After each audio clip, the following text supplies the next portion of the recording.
Bueno chicos, ahora vamos a ver gerontología. Esta es una bolilla que se agregó últimamente al programa y que es bastante importante saberlo porque no lo vemos en toda la carrera y después cuando salimos a trabajar lo primero que atendemos es algún abuelito, algún viejito. Bien, nosotros vamos a tener el envejecimiento, es un proceso normal que ocurre en el cuerpo y que se define como el proceso de fomentar y mantener la capacidad funcional que permite el bienestar en la vejez. A medida que pasan los años, hay enfermedades que son más prevalentes y que van a diferir según la edad en la que se encuentre. Las patologías que vamos a considerar crónicas y que vemos más frecuentemente, siempre la hipertensión arterial, la osteoartrosis y la dislipidemia. La principal característica del proceso de enfermar en los pacientes mayores o en los pacientes gerontes es la presentación atípica. Y esto es muy importante. Por ejemplo, nosotros sabemos que el cuadro de neumonía cursa con fiebre, 38,5. Es muy probable que nosotros encontremos un abuelito que no esté cursando con fiebre, que está totalmente deshidratado, nosotros lo llevamos al hospital o lo internamos por deshidratación, y una vez que hemos repuesto su deshidratación nos vamos a enterar que el paciente tenía una neumonía. ¿Esto significa que la neumonía es atípica? No, significa que la neumonía tuvo una presentación atípica por el tipo del paciente que se trataba. ¿Bien? Eso por un lado. Y también tiene presentaciones agrupadas, esto es que cursa con con enfermedades múltiples o múltiples patologías en el mismo tiempo. Por ejemplo, un paciente que está cursando con una osteoartrosis, más una osteoporosis y una artritis reumatoide. ¿Bien? Nosotros vamos a tener cambios que son normales en la vejez, como van a ser los cambios en la absorción, en la distribución, en el metabolismo, pero todo esto nos sirve para saber en cuanto a los fármacos.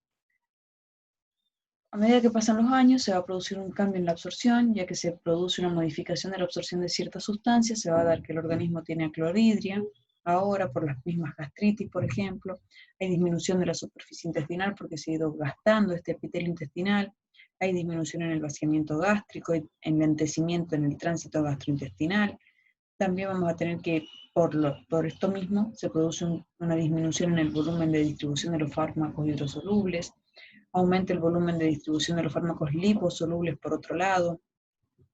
Vamos a tener también que aumenta la biodisponibilidad en el caso porque se produce una disminución del primer paso hepático, también hay disminución del metabolismo porque disminuye la masa hepática, y esto es fundamental, hay una disminución del clearance o del aclaramiento, por lo tanto hay una disminución de la función renal. ¿Se acuerdan que cuando vimos insuficiencia renal o enfermedad renal aguda, hablábamos de que el flujo urinario iba cambiándose, el filtrado glomerular de los 40 años en adelante cambiaba? Bueno, lógicamente en la vejez está totalmente disminuido. ¿Y por qué me sirve saber esto? Porque cuando yo voy a medicar a un paciente, no es lo mismo medicar a un paciente que tiene unos riñones 10 puntos que medicar a un paciente con una insuficiencia renal propia de la vejez. La edad va a producir una disminución del volumen plasmático y del agua corporal total. Por eso los viejitos se deshidratan más rápido. Se produce una reducción de la masa muscular, hay un aumento relativo de la grasa corporal total y disminuciones del metabolismo y de la excreción renal. Es muy importante esto. Eso en cuanto a lo que es el envejecimiento normal y en lo que yo voy a prestar atención, básicamente por la administración de fármacos. Dentro de la misma bolilla de gerontología y lo que tenemos que nosotros conocer para nuestra práctica diaria son los grandes síndromes del adulto o los grandes síndromes de la vejez. Bien, y ahí uno de ellos, el principal que tenemos y el que solemos encontrar más frecuentemente, es el síndrome confusional agudo. El síndrome confusional agudo se define como una alteración en la atención y en la conciencia de comienzo agudo o subagudo, durante horas o días, con tendencia a fluctuar en la gravedad, que presenta además una alteración cognitiva adicional, ya sea una alteración en la memoria, una alteración en la orientación, una alteración en el lenguaje o la percepción, y no se explica por otro trastorno. ¿Qué significa esto? Que si el paciente tiene un trastorno en el lenguaje, yo tengo que diferenciarlo si es un ACV o un síndrome confusional agudo. Y yo digo que es un síndrome confusional agudo porque no hay otra causa que lo explique. También nosotros vamos a basarnos en la historia clínica o pruebas diagnósticas que nos van a llevar a una alteración fisiológica como causa precipitante. Por ejemplo, una hipoglucemia, un fármaco, un exceso de la dosis en sangre. Por otro lado, también lo que va a ser la exposición a toxinas, el cambio en las medicaciones, etc.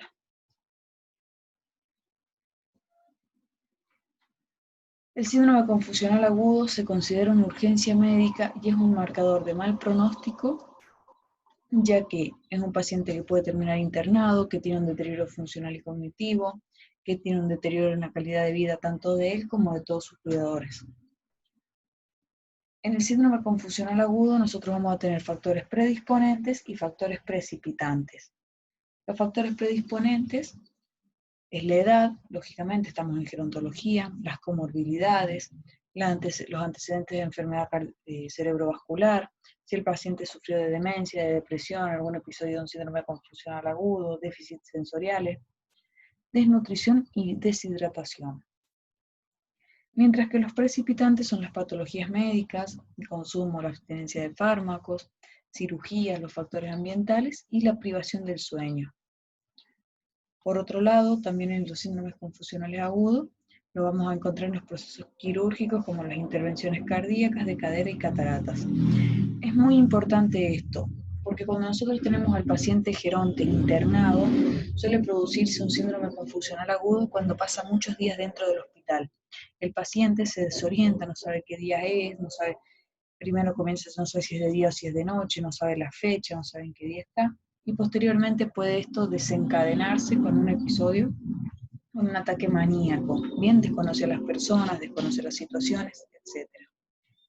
El criterio del síndrome confusional agudo es exclusivamente clínico y se va a basar en los criterios del DSM-5. Dentro del síndrome confusional, nosotros vamos a distinguir un delirium hipoactivo, un delirium hiperactivo o un delirium mixto. Cuando nosotros debemos detectar o diagnosticar este síndrome confusional, más allá de la historia clínica del paciente y de saber que estos cambios no son explicados por ninguna otra patología, nosotros podemos utilizar esta escala, ¿bien? Esta escala CAM, que es la más adecuada para la detección del síndrome confusional agudo. Se considera positivo ante la presencia de un cuadro clínico de inicio agudo y de curso fluctuante, inatención asociada a pensamiento desorganizado y o alteración del nivel de conciencia. Para el diagnóstico, por lo tanto, es necesario los dos primeros, o sea, un comienzo agudo y fluctuante más una alteración de la atención, y por lo menos uno de estos dos últimos. Nosotros, cuando tenemos un paciente con un síndrome confusional agudo, inmediatamente debemos buscar la causa. El origen más frecuente suele ser orgánico, extracerebral, pero tenemos que el síndrome confusional tiene una etiología multifactorial, que en algunos casos puede ser reversible y autolimitado, mientras que en otros no. Siempre debemos descartar una causa orgánica. Por ejemplo, ¿qué causa orgánica podemos descartar? La encefalopatía hepática, la encefalopatía urémica, también la hipoglucemia, es importantísimo esto, ¿sí? Siempre que nosotros lleguemos y veamos a un paciente que presenta algún síndrome confusional, que presenta un deterioro del estado de conciencia, una depresión del estado de conciencia, debemos medir su glucemia. El paciente puede estar con 39 de glucemia, administramos una ampolla de glucosa que viene preparada justamente una glucosa hipertónica, la administramos por vena y el paciente, como por arte de magia, despierta. Por lo tanto, después de que nosotros hemos analizado su historia clínica, el examen físico, todo, vamos a hacer los métodos complementarios. ¿Qué vamos a solicitar? La glucemia, como lo dijimos, un hemograma, un perfil renal, perfil hepático, la CPK, vamos a solicitar un ionograma para ver si el paciente no está deshidratado, porque muchas veces también estos síndromes confusionales agudos vienen como consecuencia de una deshidratación. Vamos a solicitar gasometría por si el paciente está cursando alguna acidosis, sedimento de orina por alguna infección urinaria, radiografía de tórax y electro también para ver si no hay algún problemita por ahí. Y según lo que nosotros sospechemos con esta batería de estudios, vamos a pedir más cosas. El consumo de tóxicos, de fármacos, y también un estudio por imagen de una TAC craneal, porque esta TAC craneal es la que me va a decir si el síndrome confusional se debió a algo de lo anterior, o porque tenemos, por ejemplo, una lesión ocupante de espacio, un tumor, hemos tenido una hemorragia intracraneal, etc. También podemos solicitar una punción lumbar para descartar si no hay alguna encefalitis, alguna hemorragia subaracnoidea, etc. El tratamiento del síndrome confusional va a tener dos pilares, por así decirlo. Por un lado, lo que va a ser la farmacología, y por otro lado, la no farmacología.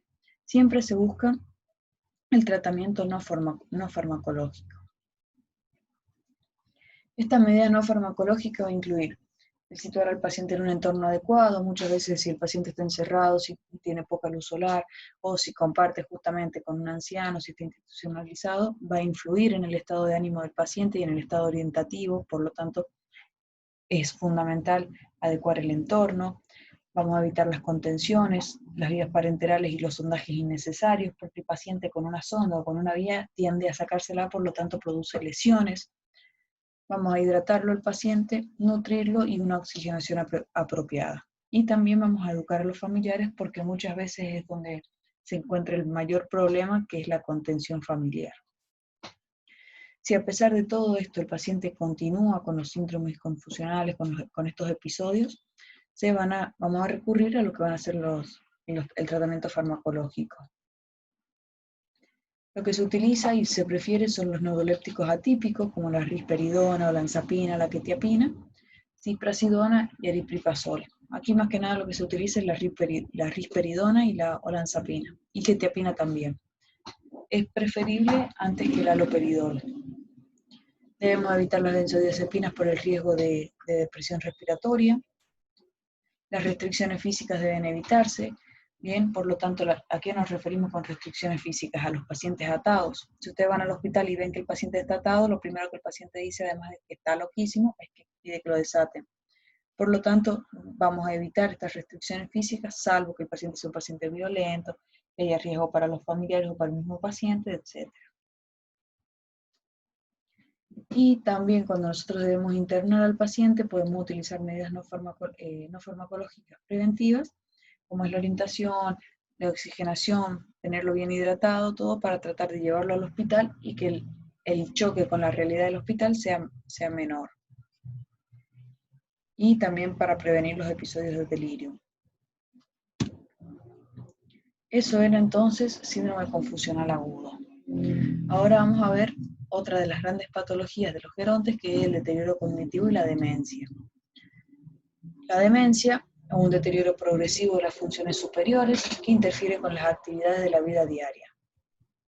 Y se va a diferenciar del deterioro cognitivo leve, ya que el deterioro cognitivo leve afecta a uno o dos dominios, ¿bien? Y no se acompaña de alteración de las actividades de la vida diaria. El deterioro cognitivo leve se considera una entidad previa a la demencia. La demencia es cuando ya se produjo el deterioro de todas las funciones, afectando la vida diaria, mientras que el deterioro cognitivo leve no, afecta a una o dos funciones.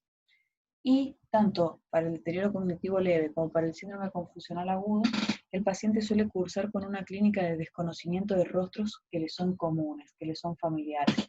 Por ejemplo, viene la hija y por un momento no la reconoce y después la reconoce, se olvida los nombres, un paciente que hace siempre el mismo recorrido llega a un lugar y se olvida para qué calle seguir, etc. Y nosotros estos son los primeros signos que tenemos que tomarlos como signos de alarma, o que nos tienen que llamar la atención, porque el paciente es un paciente normal, es un paciente que está llevando toda una vida bien, y de repente se olvidó el rostro de la hija, se olvidó el nombre de la calle, se olvidó algo que él hacía diariamente, se olvidó cómo hacerlo, pero se da en un lapso breve, es cortito, por lo tanto el paciente tiene ese furcio, por así decirlo, e inmediatamente vuelve en sí.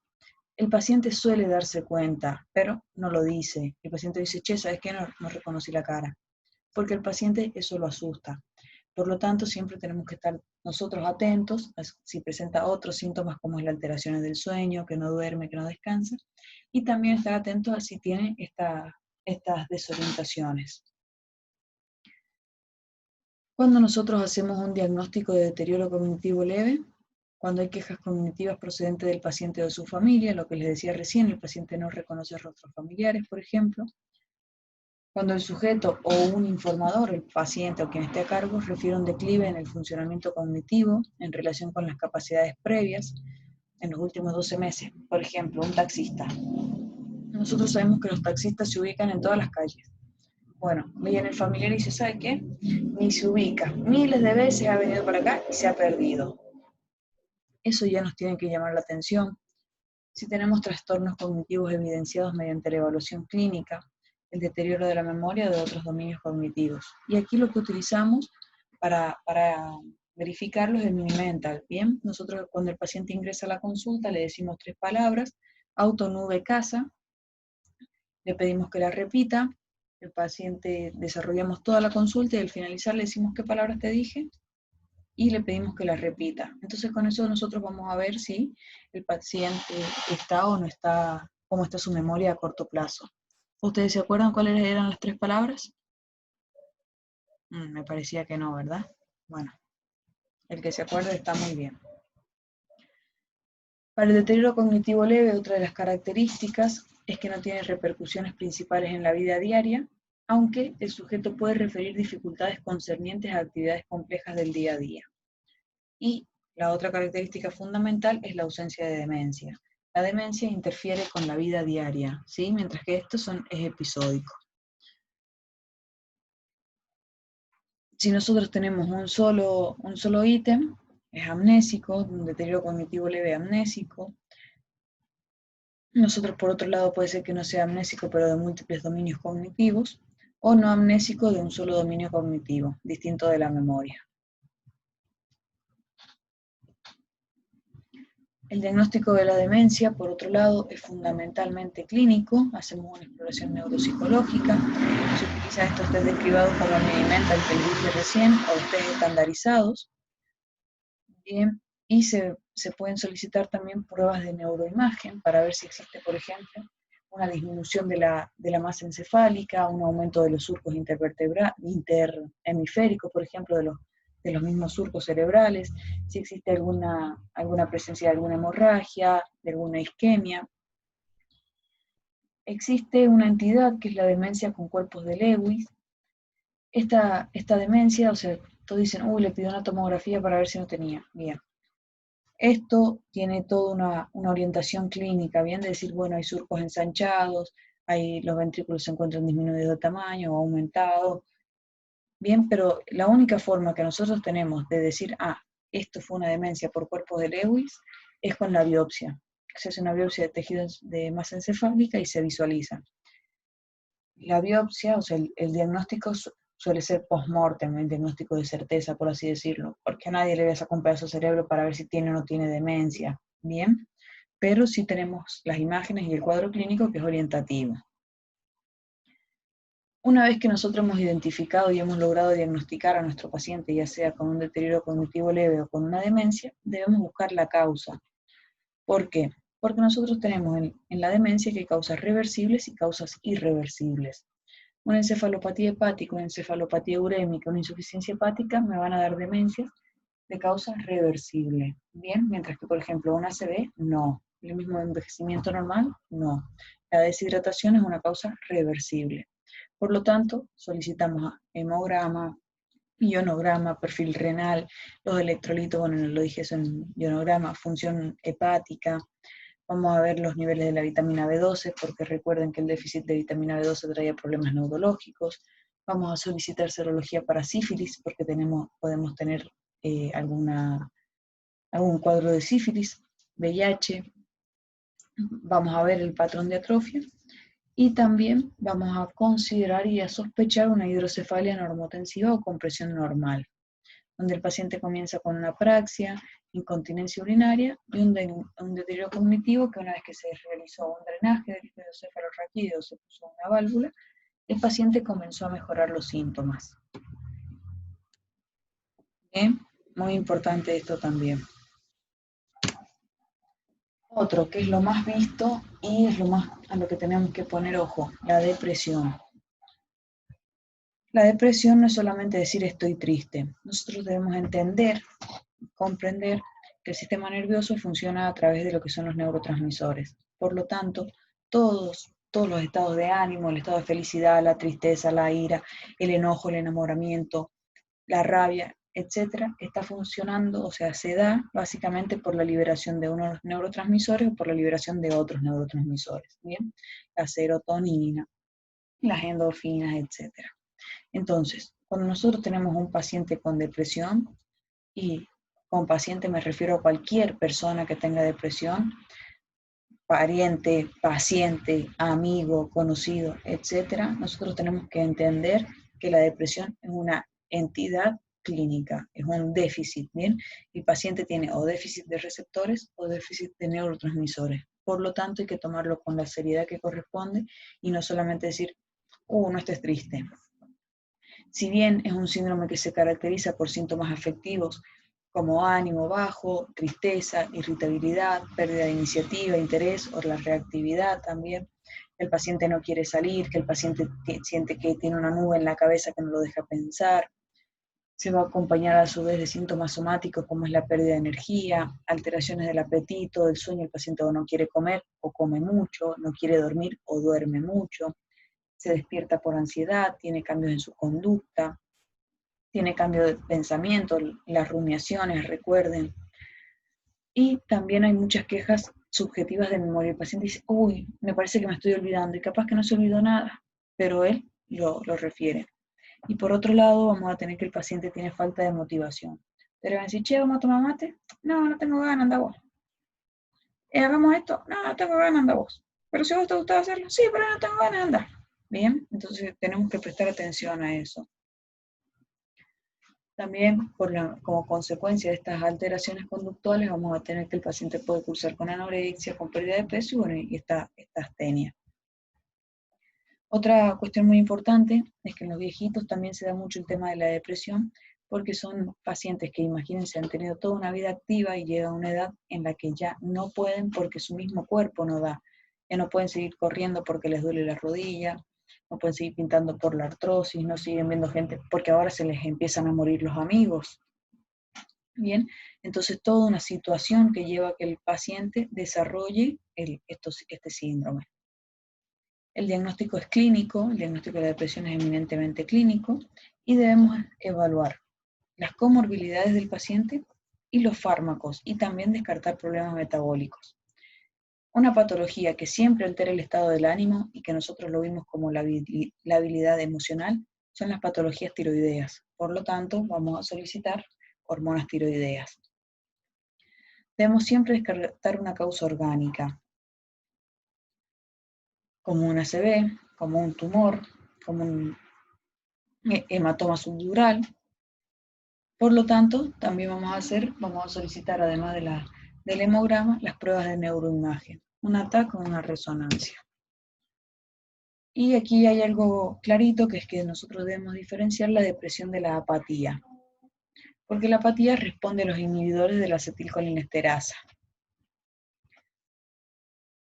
Pero la apatía denota además pérdida de motivación sin disforia. O sea, no tiene una emoción no placentera como reacción a un estímulo.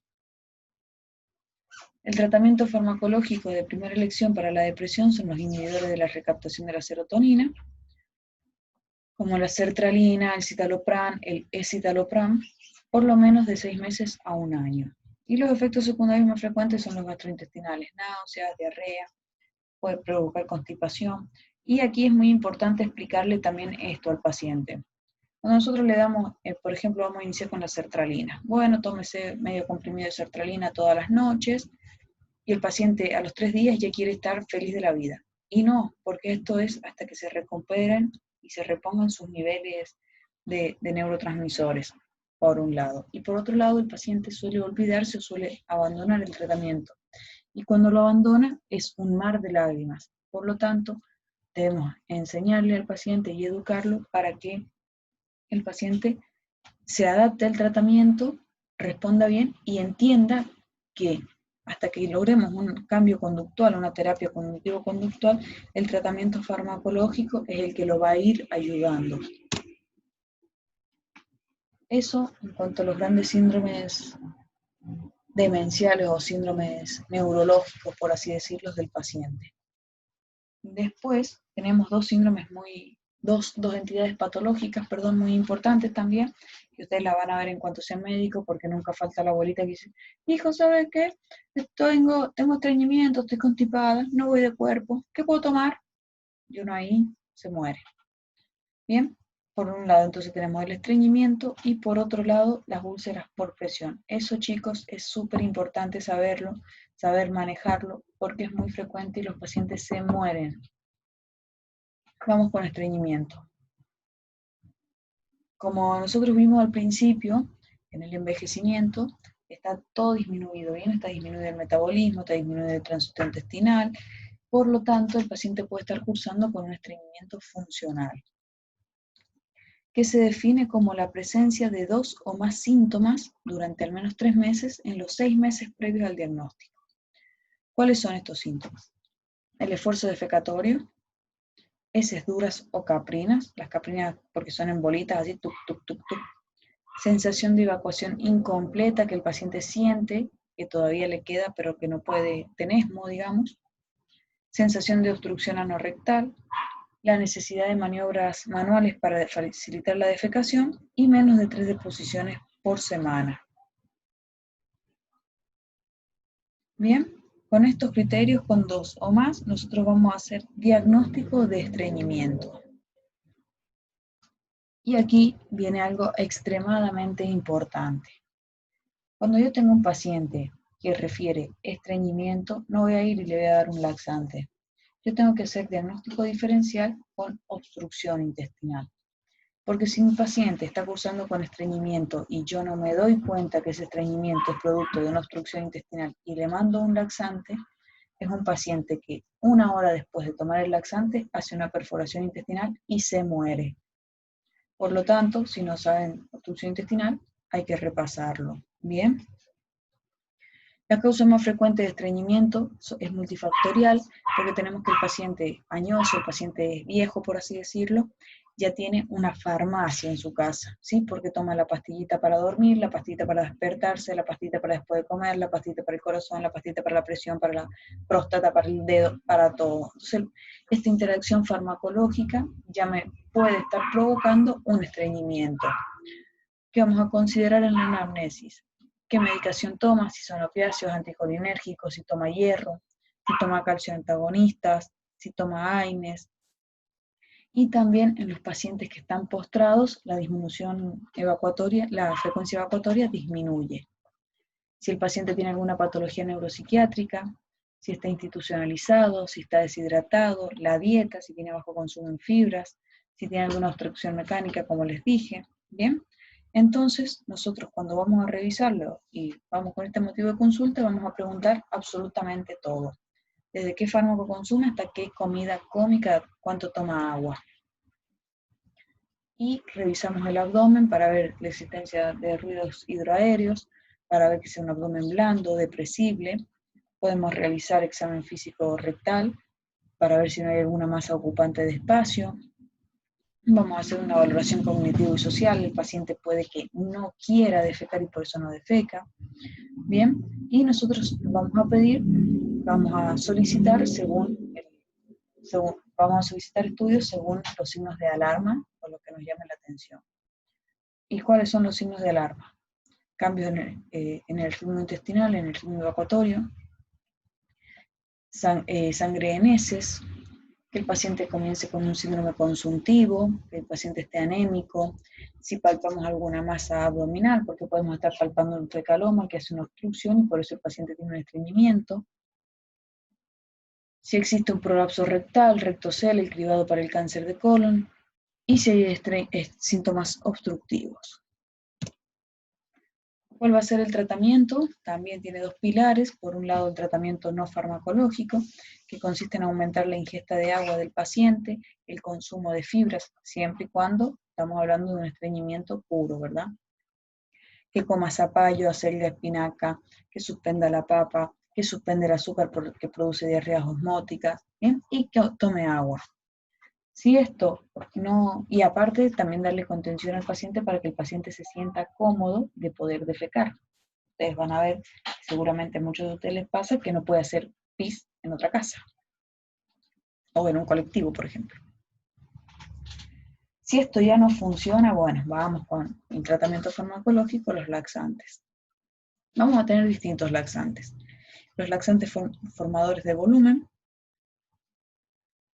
que son el salvado de trigo, metilcelulosa, platago-bata, pero es poco efectivo en pacientes con tránsito intestinal lento o disfunción pélvica. Y se contraindica en pacientes inmovilizados o con impactación fecal por el riesgo de obstrucción intestinal. Luego tenemos los laxantes osmóticos, como son las sales de magnesio fosfato, pero estas sales, las de magnesio, están contraindicadas en insuficiencia renal, y los hidratos de carbono no absorbibles. ¿Se acuerdan que nosotros vimos como laxante para el tratamiento de la encefalopatía hepática la lactulosa? Bueno, laxantes estimulantes, los bisacólidos y el picosulfato de sodio, esto cuando han fallado los laxantes osmóticos y también cuando tenemos un estreñimiento asociado a opiáceos. Este picosulfato de sódico es el más común y son las perlitas esas que se venden en cualquier farmacia cuando ustedes van y dicen, ahora me da un laxante.